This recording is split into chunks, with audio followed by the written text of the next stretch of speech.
После драматического поворота событий тигрица-мать оказалась беспомощной и не смогла защитить своего детеныша от опасности. Когда казалось, что вся надежда потеряна, посмотрите, кто пришел на помощь. То, что произошло дальше, поразит вас. Странный звук нарушил привычное спокойствие. Приглушенный, отчаянный крик, который, казалось, доносился откуда-то из глубины леса. Этот звук не был похож ни на что, что Глеб слышал раньше. В нем была навязчивая смесь тревоги и отчаяния. Глеб приостановил свой обычный обход местности и наклонил голову, пытаясь определить направление звука. Казалось, что он исходит из-за старого искривленного дерева на краю заболоченного участка. С каждым мгновением крики становились все громче и отчаяннее. Движимый смесью любопытства и беспокойства, Глеб отложил в сторону свое снаряжение и поспешил к источнику звука. Его сердце колотилось от страха и решимости. По мере приближения к дереву подлесок редел, а крики становились все отчетливее и пронзительнее. Продираясь сквозь последние заросли, Глеб наткнулся на сцену, которая глубоко поразила его.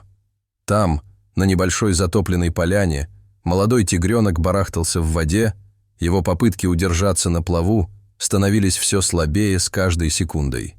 Глаза тигренка наполнились паникой, когда он забился в мутной воде, явно находясь на грани утопления. Глеб замер. Он знал, что тигры опасны, особенно когда ранены или напуганы, и что они превосходно плавают. Глеб задумался, где же его мать, и внимательно огляделся, выискивая какие-либо признаки присутствия тигрицы. Когда его глаза привыкли к тусклому свету, проникавшему сквозь кроны деревьев, он заметил блеск металла. Подойдя ближе, он обнаружил тигрицу-мать. Ее нога запуталась в браконьерской цепи, которая была закреплена на крепком дереве. Ее глаза были расширены от паники и боли. Когда она пыталась вырваться, ее попытки добраться до своего утопающего детеныша сводились на нет жестоким удержанием. Сердце Глеба упало, когда он увидел эту сцену. Мать была поймана в ловушку, не в силах помочь своему детенышу, и теперь ее рев был полон тревоги. Мужчина понял, что от него зависит жизнь детеныша, и ему нужно было действовать быстро. Не теряя времени, Глеб осторожно приблизился к кромке воды. Он снял обувь и закатал рукава, готовясь войти в мутную воду. Сердце бешено колотилось, когда он ступил в холодную и листую воду. От каждого шага по его ноге пробегала дрожь. Вода была глубже, чем казалось. Она пропитала его одежду и холодила кожу, но он не мог оторвать взгляда от барахтающегося детеныша. Медленно протянув руку, Глеб попытался успокоить перепуганного тигренка нежным голосом. «Все в порядке, малыш», – пробормотал он. Детеныш, почувствовав присутствие спасителя, казалось, немного успокоился. Его неистовые движения прекратились, когда Глеб подошел ближе. Наконец, оказавшись на расстоянии вытянутой руки, Глеб опустил руки под воду и осторожно поднял тигренка. Молодой тигр был на удивление легким, его тельце дрожало от холода. Мужчина отнес его обратно на берег, крепко прижимая к груди, чтобы согреть и успокоить. Зная, что он не может оставить мать в таком состоянии, Глеб осторожно приблизился к ней. Он осмотрел цепь, обдумывая, как ему освободить ее, не причинив дополнительных страданий. Но прежде чем он успел попытаться освободить тигрицу, Глеб услышал хруст снега и приближающийся тихий гул голосов. Его сердце упало, когда он понял, что браконьеры возвращаются, возможно, чтобы проверить расставленную ими ловушку. Он быстро оценил обстановку, подыскивая место, где можно было бы спрятать детеныша. Срочность ситуации требовала быстрых и решительных действий.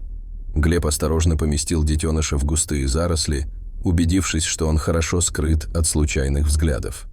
Затем он занял позицию, откуда мог наблюдать за приближающимися людьми, оставаясь незамеченным. Со своего наблюдательного пункта он увидел двух мужчин в грязной и поношенной одежде, с винтовками и набором капканов и цепей на плечах. Они разговаривали тихими, грубыми голосами, время от времени смеясь, явно не подозревая о присутствии спасателя. Когда браконьеры приблизились к дереву, к которому была прикована тигрица, их разговор стал слышен. «Сначала проверьте этого тигра», — приказал один из браконьеров, указывая на несчастное животное. «За эту шкуру можно получить хорошую цену». Глеб сжал кулаки. Его кровь закипела от небрежной жестокости их слов. Он знал, что должен сохранять спокойствие и мыслить стратегически. Прямой конфликт может быть опасным не только для него, но и для тигров. Вместо этого он внимательно наблюдал за их передвижениями, ожидая возможности действовать, не подвергая животных или себя еще большему риску. Браконьеры приблизились к тигрице, которая зарычала и натянула цепь, когда они приблизились. Один из мужчин вытащил связку ключей, вероятно, чтобы проверить надежность капкана. Увидев это, Глеб понял, что у него может появиться небольшая возможность использовать инструменты браконьеров против них самих, если ему удастся отвлечь их. Он молча поднял маленький камешек и бросил его в кусты подальше от того места, где прятался детеныш. Звук привлек внимание браконьеров, и они повернулись на шум, подняв ружья. «Что это было?» — один из них что-то прошептал. «Пошли проверим», — сказал другой, кивая в сторону источника шума. Когда они на мгновение отвернулись, Глеб воспользовался своим шансом. Он двигался, быстро пригибаясь и оставаясь незамеченным, и добрался до того места, где браконьеры оставили на земле свое снаряжение. Он быстро нашел тяжелый гаечный ключ, подходящий для взлома капкана. Как раз, когда он собирался вернуться к тигрице, он услышал, что браконьеры возвращаются, ничего не найдя в кустах. Понимая, что время на исходе, Глеб принял смелое решение. Он вышел из своего укрытия, держа в руке гаечный ключ, выражение его лица было решительным. «Покиньте это место», — твердо сказал он, становясь между браконьерами и тигрицей, сидящей на цепи. Но главный браконьер лишь пренебрежительно рассмеялся, и на его губах заиграла ухмылка, когда он оценил одинокую фигуру Глеба. «Ты думаешь, что сможешь вот так просто нас напугать?» Он усмехнулся, крепче сжимая винтовку. «Это наша территория, и этот тигр тоже наш», — сказал браконьер. Глеб стоял твердо, и гаечный ключ в его руке был не просто инструментом, а символом его решимости. «Я не позволю вам забрать ее», — заявил он, и в его голосе прозвучала властность, которая на мгновение заставила браконьеров дрогнуть. Заметив колебания, Глеб взял психологическое преимущество в свои руки. «Оглянитесь вокруг», — продолжил он резким тоном. «Думаете, вы одни наблюдаете за происходящим? Рейнджеры регулярно патрулируют этот район, и им не потребуется много времени, чтобы появиться здесь. Вы действительно хотите рисковать тем, что вас поймают?» Упоминание о рейнджерах заставило браконьеров нервно переглянуться. Они привыкли действовать под покровом секретности, и возможность столкнуться с правоохранительными органами была риском, с которым они не ожидали столкнуться. «Уходите сейчас, и я не буду сообщать об этом», — добавил Глеб, блефуя, чтобы ускорить их уход. После напряженной паузы браконьер с ружьем медленно опустил его, не отрывая взгляда от Глеба. «Это не стоит того, чтобы беспокоиться», — неохотно пробормотал он своему напарнику. Бросив последний настороженный взгляд на Глеба, браконьеры отступили, исчезнув в густом подлеске. Как только они скрылись, Глеб глубоко вздохнул, и напряжение спало с его плеч. Он медленно приблизился к тигрице, говоря тихим тоном, чтобы успокоить ее. Осторожными движениями он расстегнул цепь, которой она была скована, и когда она со звоном упала на землю, ее мышцы заметно расслабились. Тигрица осторожно шагнула вперед, принюхиваясь к воздуху и вновь обретенной свободе.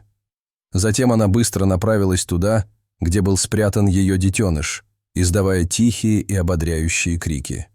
Детеныш, услышав голос матери, бросился к ней. Их воссоединение ознаменовалось нежным потыкиванием носом и мурлыканьем. Наблюдая за тем, как тигры медленно уходят, Глеб почувствовал прилив облегчения. Сегодня он хорошо поработал. Он задавался вопросом, увидит ли он когда-нибудь этих величественных созданий снова. Он и не подозревал, что его желание скоро исполнится. Прошло несколько месяцев с тех пор, как Глеб освободил тигрицу от браконьерской цепи. Однажды туманным утром Глеб шел по густому лесу, совершая одно из своих обычных патрулирований. Когда туман начал понемногу рассеиваться, Глеб заметил тоненькую струйку дыма, поднимающуюся в воздух, верный признак лагеря. Глеб низко пригнулся, используя густую листву как укрытие, и осторожно приблизился. Звуки, доносившиеся из лагеря, были заглушены шумом листьев, но когда он приблизился, стали слышны негромкие голоса разговаривающих людей. Глеб остановился, оценивая ситуацию. Он был один и безоружен, если не считать небольшого ножа, который он носил с собой на всякий случай. Подходить ближе было опасно, но ему нужно было знать, кто там находится и что они делают. Глеб осторожно продвигался вперед, пока не смог разглядеть сквозь кусты импровизированный лагерь. Там было 3 мужчин, грубоватого вида, сосредоточенных на небольшом костре, на котором висел котелок, в котором они что-то готовили. Вокруг них были разбросаны различные охотничьи принадлежности, капканы, сети и пара ружей, прислоненных к дереву. Глеб лихорадочно соображал. Он знал, что должен действовать, но прямая конфронтация была слишком рискованной. Вместо этого он решил улизнуть, чтобы позже сообщить властям.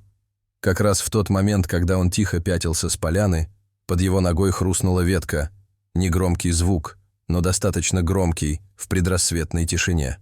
Мужчины резко обернулись на шум. Глеб замер. Его сердце бешено колотилось в груди. Поняв, что его заметили, он быстро прикинул пути отступления.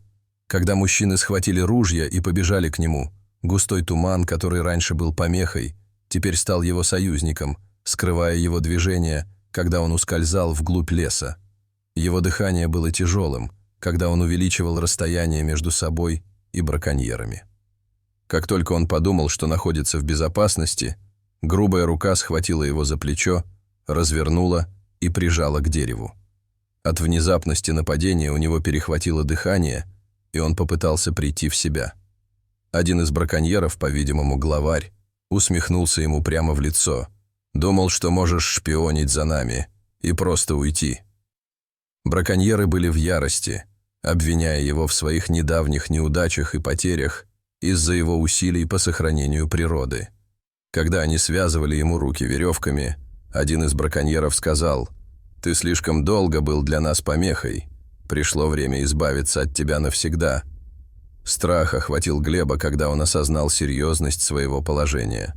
Браконьеры утащили его поглубже в лес, подальше от любых тропинок, которые могли бы увидеть прохожие.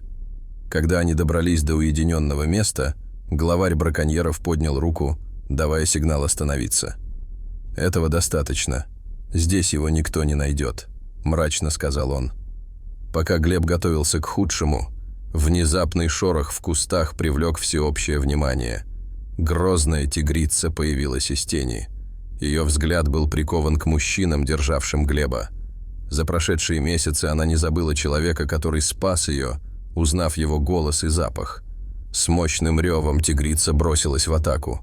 Браконьеры, ошеломленные внезапной угрозой, попытались спастись бегством, выпустив из рук Глеба. Убедившись, что они отступили, она обратила свое внимание на Глеба, который пытался развязать веревки.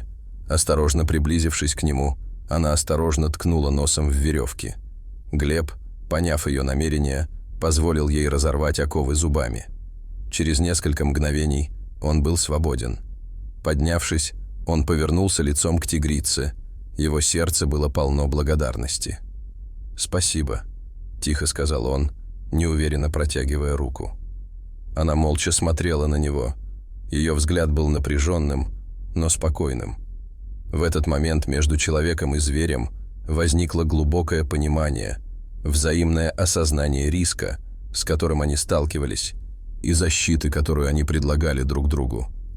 Напоследок, кивнув Глебу, тигрица повернулась и медленно пошла обратно в густую листву. Ее долг был выплачен. В последующие дни Глеб часто ловил себя на том, что смотрит в лес и думает о тигрице. Он знал, что она где-то там. Связь, которая между ними установилась, еще раз показала ему, какое невероятное влияние могут оказывать люди, когда они решают защищать мир природы. Каждый раз, когда Глеб вспоминает этот случай, он улыбается, ведь ни одно доброе дело не остается без вознаграждения. Дорогие зрители, что вы думаете об этой истории? Поделитесь своими мыслями в комментариях. А если вам понравилось это видео, то ставьте лайк и подписывайтесь на наш канал. До свидания.